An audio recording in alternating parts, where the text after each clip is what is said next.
천부장은 로마 사람인 바울을 둘러싼 사건의 원인을 규명해야만 했습니다. 그래서 유대 사내들인 공회를 소집했어요. 여러분, 사내들인 공회는 유대 최고의 결정기구로서 정치적 사건을 제외하고는 모두 판결할 수 있었고, 사형을 구형할 수는 있었으나 로마의 허락이 필요했었습니다. 이 사내들인 공의회는 제사장, 율법학자, 장로 등으로 이루어진 71명의 기구입니다. 그러니까 그 한 사람 한 사람이 다 유대 사회의 최고 권위를 가지고 있는 사람들이에요. 그런데 그들 앞에 선 바울이 한 첫 마디가 굉장히 인상적입니다. 바울이 뭐라 그러냐면 이르되 여러분 형제들아, 이렇게 이야기합니다. 형제들아. 의회와 같은 공식 석상에서는 어울리지 않는 말이에요. 그냥 일반 회중, 대중을 가리킬 때 쓰는 말입니다. 굉장한 권위를 가진, 유대 최고의 권위를 가진 그 의회에 바울이 참석했는데 그 권위에 조금도 위축당하지 않는 거예요. 그들의 권위에. 그들 각자가 성공한 사람들 아니에요. 그러나 바울에게 그들은 형제들인 것입니다. 또 연민의 마음도 있어요. 그들은 그냥 단지 바울에게 구원을 모르는 불쌍한 영혼들인 거예요. 또 한 가지 그의 태도가 눈여겨볼 것이 공회를 주목하여 봤어요. 주목하다. 아테니사스라고 하는데 단순히 쳐다보는 것이 아니라 열중해서 마주해서 당당하게 쳐다보는 것입니다. 그는 그 의회 앞에서 당당했어요. 세상 가운데 교회와 성도가 항상 당당하면 얼마나 좋겠습니까? 요즘 참 당당하기 어려운 시대죠?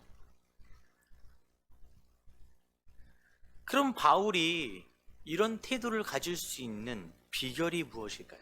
그가 그들과 같은 혈통이기 때문에 그럴까요? 아니면 학적인 배경이 있기 때문에 그럴까요? 여러분, 저희가 지난주에 봤던 말씀에 그는 심지어 로마 사람이라는 신분 역시 그의 태도의 근거가 아니었음을 우리는 함께 나누었습니다. 그가 이렇게 얘기하죠. 나는 범사의 양심을 따라 하나님을 섬겼다 그랬습니다. 이것이 바울이 세상 가운데 그 어떤 사람 앞에서도 당당할 수 있는 근거인 것입니다. 여러분, 양심이라고 하는데 양심이 무엇입니까? 양심은 선과 악에 대한 구별의식입니다. 무엇이 옳고 그른지 확실하게 아는 거예요. 여러분, 누군가에게 비난받아 본 적이 있으십니까? 저도 있어요. 비난받아 본 적이 있습니다. 그럴 때 우리가 얼마나 흔들리고 스스로를 의심하게 합니까? 그것이 잘못된 말일지라도 그런 말을 들으면 내가 정말 그런가 자책하게 되고 무너지게 돼요. 지금 수많은 유대인들이, 굉장히 많은 사람들이 바울을 비난하고 있는 거예요. 그런데 바울은 흔들리지 않았습니다. 왜냐하면 그는 내주하시는 성령으로 말미암아 무엇이 옳고 그른지 확실하게 알고 있었어요. 남의 말이 아니라 하나님을 기준으로, 말씀을 기준으로 양심에 따라 그가 살아왔다라고 이야기합니다. 또한 그는 하나님을 섬겼다 그래요. 양심을 따라서. 바울은 예수를 믿은 후 노년에 이르기까지 고난을 벗삼아 복음의 길을 쭉 달려왔죠. 그 지난 세월이 그를 누구의 앞이든 어떤 상황이든 당당하게 합니다. 사랑하는 성도 여러분, 만일 이 시대에 우리가 조금 당당하지 못한 모습이 있다면 다시 이 양심을 회복해야 돼요. 양심을 회복하고 바른 길로 걸어갈 때마다, 걸어갈수록 하나님께서 우리를 당당하게 하십니다. 그 양심을 따라 걸어간 길로 말미암아 세상 가운데 부끄러움을 당하지 않으리라고 성경이 말씀하고 있어요.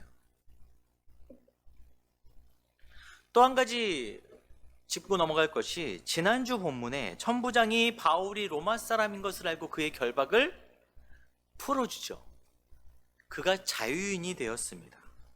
재판을 통해 죄가 확실해질 때까지는 그가 로마 사람이기 때문에 자유인인 거예요. 유대인들이 바울에게 누명을 씌워서 합법적인 죄인으로 만들기 위해서 그렇게 노력했지만, 또 지금도 여전히 그를 죄인 취급하지만 하나님은 그를 당당한 자유인으로 만들어 주신 것입니다.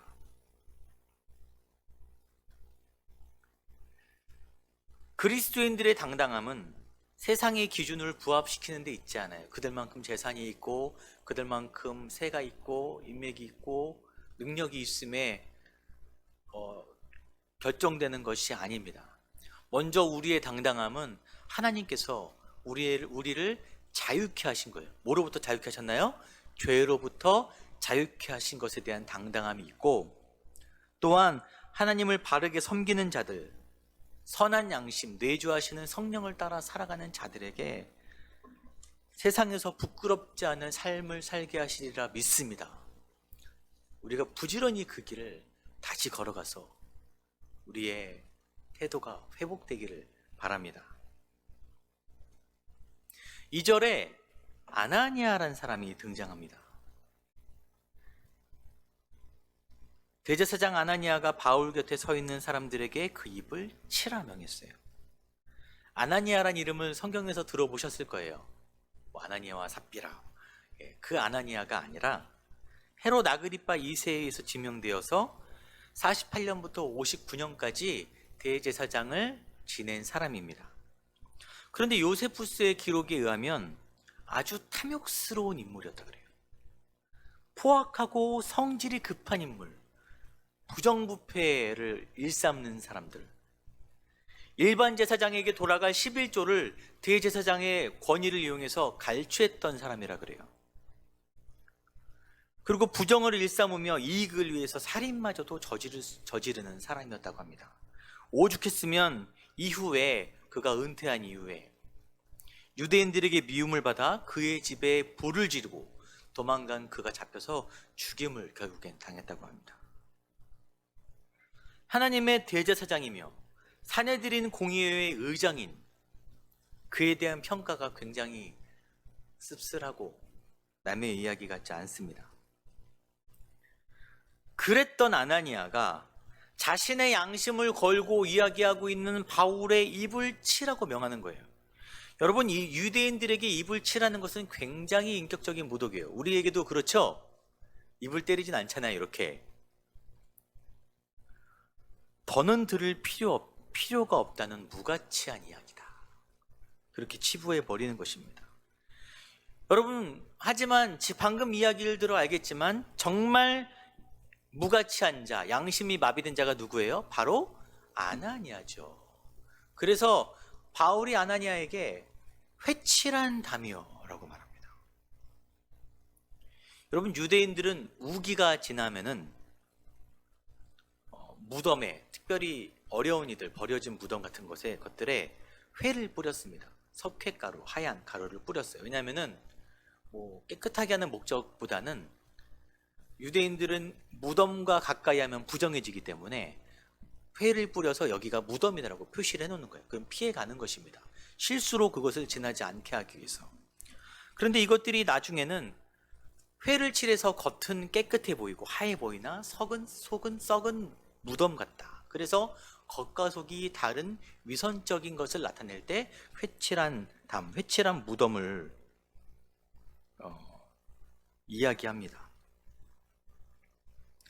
바울은 왜 아나니아를 회칠한 담, 위선자라고 이야기했을까요?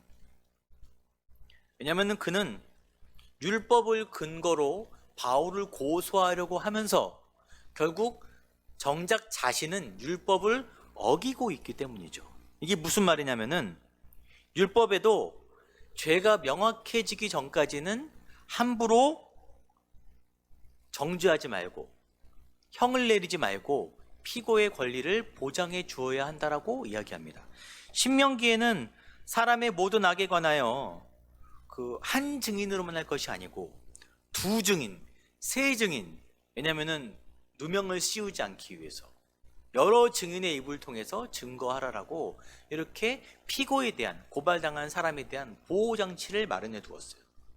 함부로 형을 내리지 않습니다. 바울은 아직 어떤 과정도 거치지 않았어요. 죄가 명확하지 않은 상황인데, 게다가 지금 자유인의 상태가 되었는데도 아나니아가 그의 입을 치라는 인격적인 모독을 가하는 형벌을 지시한 거예요. 이것이야말로 지금 네가 율법을 어기고 있는 것이 아니냐라고 이야기하는 것입니다.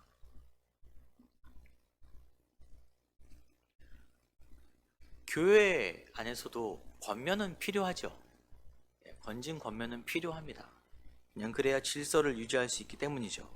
하지만 이 권면은 우리의 양심에 따라 정직하게 하는 거예요. 하나님이 주신 양심이 첫 번째 가지는 기능이 뭐냐면은 옳고 그른 것을 남에게 적용시키기보다 먼저 나에게, 내가 하나님 앞에 바른 삶을 살고 있는지 적용하는 것이 선한 양심의 첫 번째 기준입니다. 그런 삶을 살면서 때로는 권면을 할 수 있지만 권면도 조심스럽게 해야 되겠죠. 자기 모습은 보지 않고 다른 이만 비방하고 정죄하는 것, 요즘 내로남불이라고 하죠. 성경에서도 자기 눈에 들보는 못 보고 남의 눈에 티만 보는 사람이란 말을 합니다. 여러분, 선한 양심은 먼저 우리를 바라보기 위한 것입니다. 여러분, 남을 정죄하기 전에 내가 먼저 그 죄악 가운데 있는지 여러분 뒤돌아보고 살펴보는 우리가 되길 바랍니다. 교회 안에서 이것이 가장 필요한 것입니다.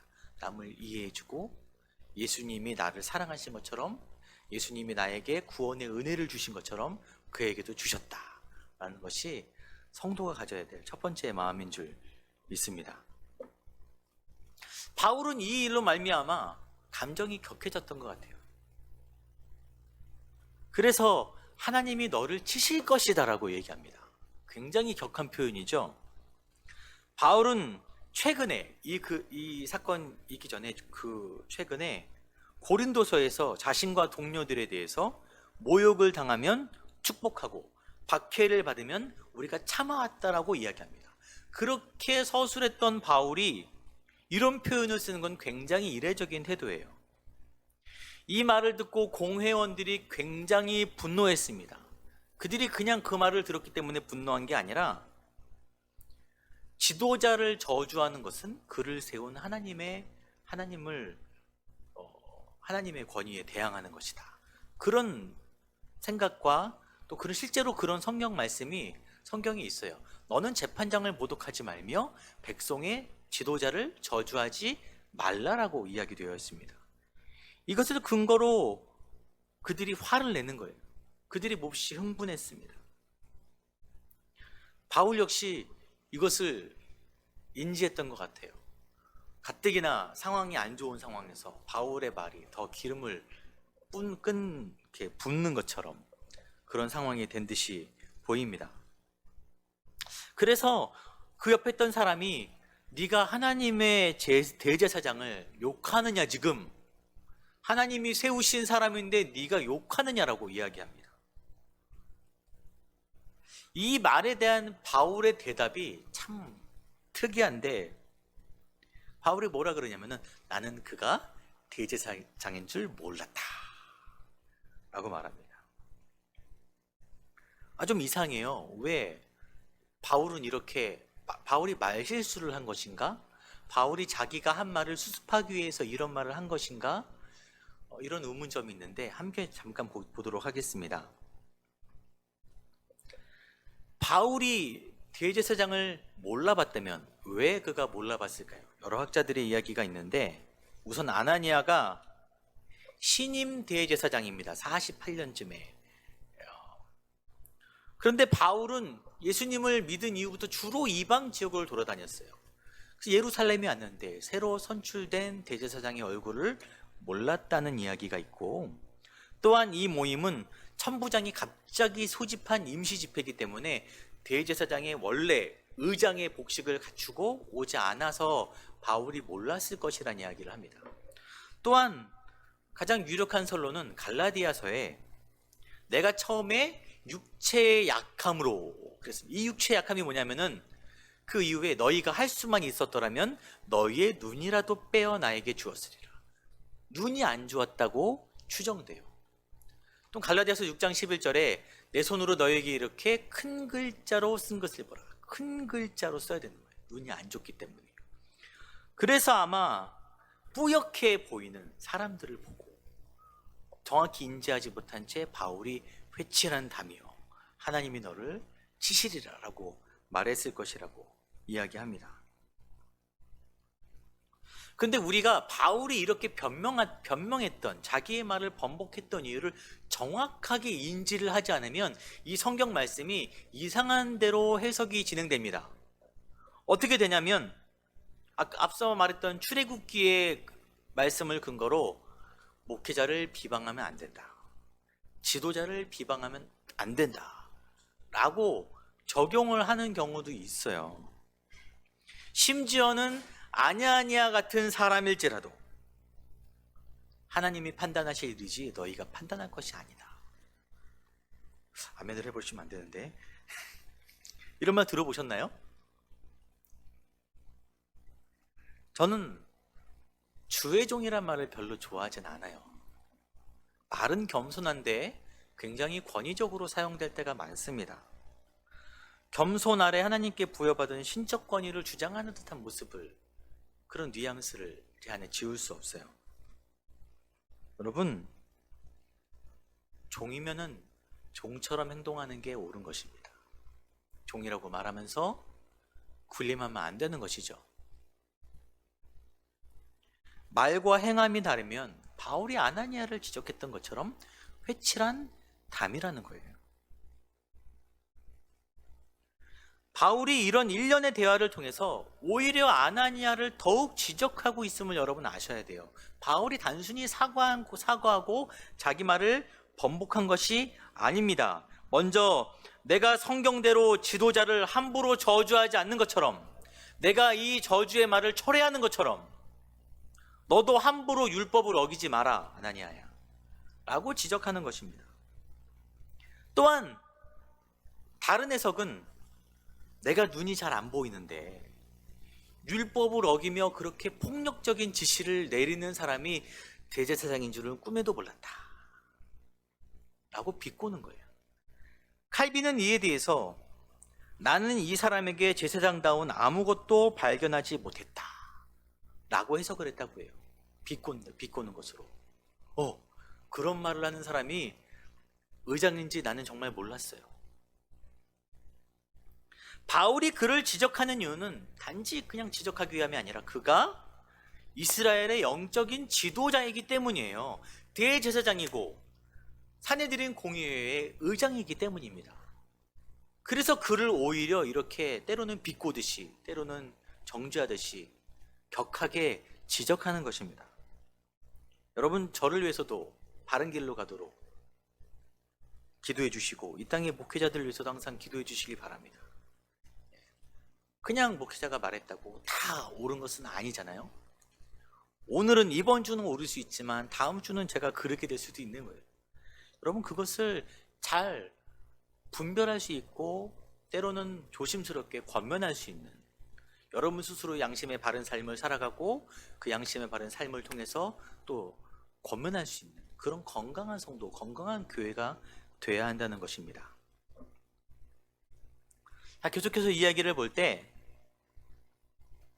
바울이 산헤드린 공의회에서 공정한 판단을 받는다는 것은 거의 불가능해요.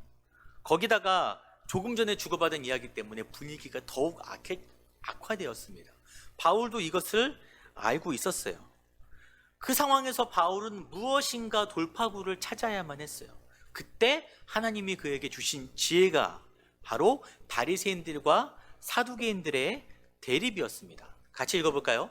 바울이 그중 일부는 사두개인이요 다른 일부는 바리새인인 줄 알고 공회에서 외쳐 이르되 여러분 형제들아, 나는 바리새인이요 또 바리새인의 아들이라. 죽은 자의 소망 곧 부활로 말미암아 내가 신문을 받노라. 산헤드린 의원들의 대부분은 바리새인과 사두개인으로 이루어져 있습니다. 같은 의회원들이지만 전혀 반대의 신학적 견해를 가지고 있어요.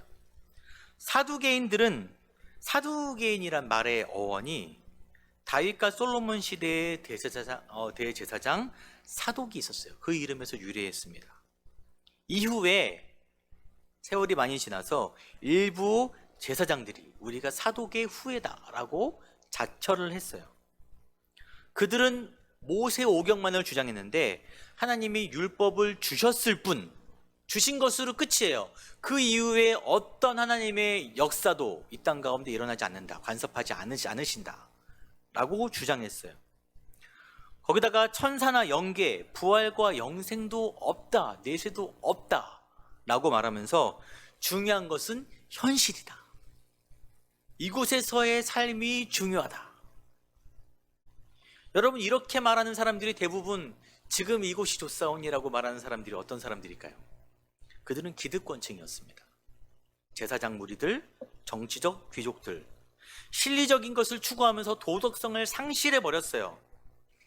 물질주의적인 성향이 강한 사람들이었습니다. 성전제사 제도를 제사장 그룹임에도 불구하고 상품 거래로 삼았어요. 돈벌이로. 사람들에게 돈을 걷는 일에 혈안이 되어 있는 사람들이었습니다. 반대로 바리새인들은 그 말 자체가 분리되다, 구별되다라는 사람들이고 율법에 열심인 사람들이었습니다. 모세오경을 포함해서 구약 전체를 받아들이는 사람들이었어요. 또한 부활과 내세의 영적 세계를 모두 인정했습니다. 이렇게 보면 바리새인들이 나쁠 게 없는데 라고 여겨지는데, 그들은 율법을 해석한 자기들의 전승을 모세오경과 동급으로, 율법과 동급으로 여겼어요. 그리고 구별된 자기들만 특별하다라고, 그들 역시 특권의식에 사로잡혀 있는 사람들이었습니다. 하지만 서로 다른 신학적 견해와 삶의 방향 때문에 양진영에 항상 다툼이 있었어요. 근데 바울이 내가 죽은 자의 부활을 믿는 바리새인 출신이다.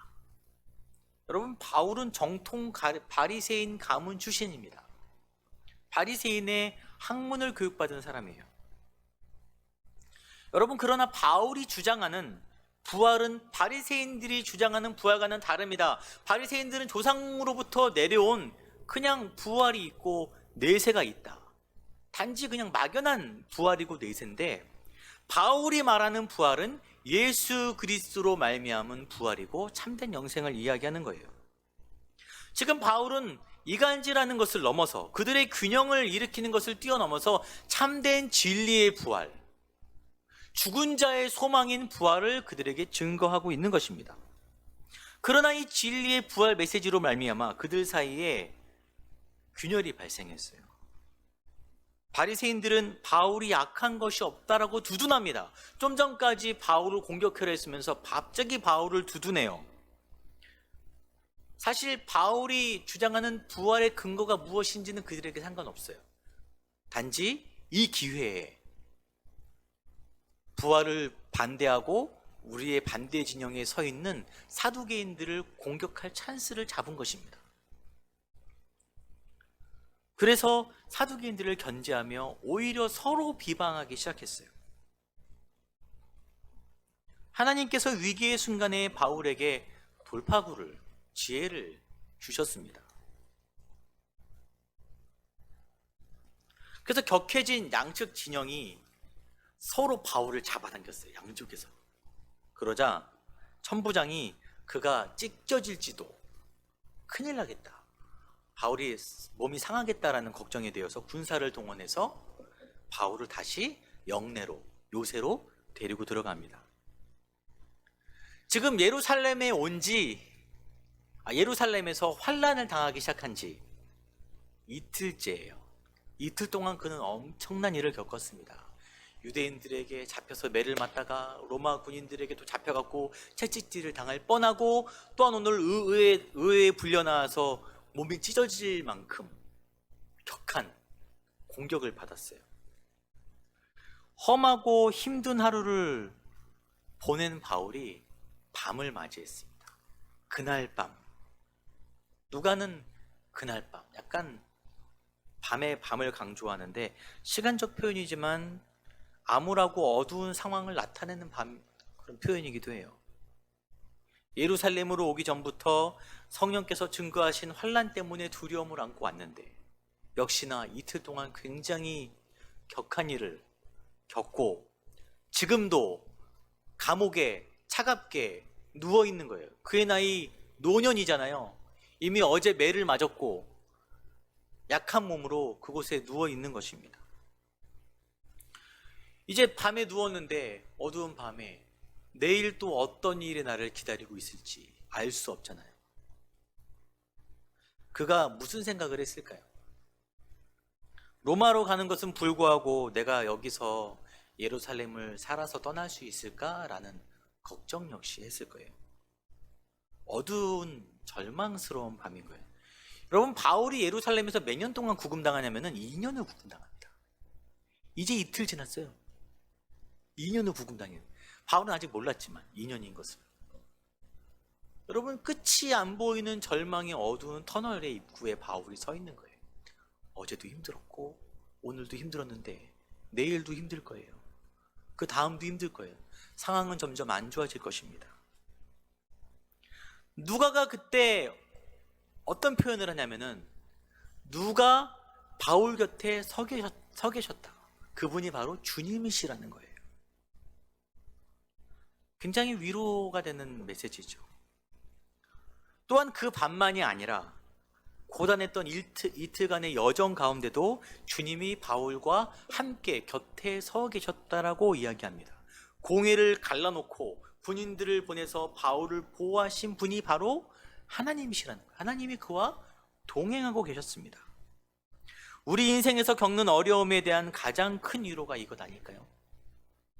상황이 안 나아졌을지라도, 여전히 나의 삶은 고되고 힘들지라도, 육체가 고되고 정신이 고되고 앞으로의 희망이 잘 보이지 않을지라도 그곳에서 우리가 받을 수 있는 가장 큰 위로는 이것이 해결될 것이라는 것보다 주님이 나와 동행하고 계시다는 것입니다. 하나님께서 여러분의 가장 어두운 밤에 함께하고 계십니다. 마지막으로 주님께서 바울에게 이렇게 말씀하세요. 담대하라. 담대하라. 아니, 이런 말이 차가운 감옥 아니라 뭔가 상황이 나아지는 듯한 상황에서 담대하라, 내가 도울 것이니까, 그러면 힘을 내서 가겠는데 아닌 거예요. 제가 청년 시절 너무 암울했어요. 정말 인생이 암울했어요. 그래서 기도를 하면은 항상 저에게 주시는 내적 메시지가 좀 더 걸어와라, 힘을 내라, 좀 더 걸어와라. 나아지는 기미가 전혀 안 보이는데 그렇게 한 10년을 좀 더 걸어와라, 그러시는 거예요. 죽겠더라고요. 너무 힘들었어요. 외롭고 힘들었어요. 하나님께서 왜 때로는 우리 삶 가운데 이런 어두운 밤을 주시고 그 가운데 우리 함께 하시며 굳이 거기서 담대하라고 하시냐면은, 여러분, 그 이후에, 이 사건 이후에 유대인들 40명이 결의를 합니다. 바울을 죽이기 전까지는 내가 먹지도 마시지도 않으리라. 암살단이 조직된 거예요. 한 명만 우리를 죽이려고 해도 무서운데 40명 이상이잖아요. 유대 사회 전체가 그를 죽이려고 있으니까 열심히 있는 사람들이 죽이려고 하는 거예요. 얼마나 위협적입니까? 그런데 사방이 막힌, 철창으로 막힌 그 감옥이 오히려 그를 보호해주는 하나님의 돌파구가 되는 것입니다. 그곳에서 더 편한 곳으로 가서 잘 수도 있겠죠, 쉴 수도. 하지만 쥐도 수도 모르게 죽을 수도 있는 거예요. 그곳이 그가 로마로 갈 수 있는 하나님이 열어주신 지름길, 안전하게 보호해 주시는 길인 것입니다. 저도 인생이 고단했지만 그 고단한 삶이 저를 이끌어주는 저의 보호막이었어요. 세상과 섞이지 않도록, 세상과 동떨어지도록. 하나님이 바울을 로마로 이끄셨듯이 우리 역시 부르시는 사명대로 이끄시리라 믿습니다. 우리 상황이 나아지는 것이 문제가 아니라 우리가 하나님이 우리에게 계획하신 바를 이루는가가 먼저입니다. 여러분, 그 사명으로 가는 길에 어려운 일 만났을지라도, 그것 때문에 주저앉아서 목적을 잠시 잃었을지라도 다시 담대한 마음 가지시기 바랍니다. 하나님이 여러분과 함께 하시고 결국 여러분이 상황이 어려울지라도 결국 하나님께서 여러분을 목적하신 데까지 데려가시리라 믿습니다.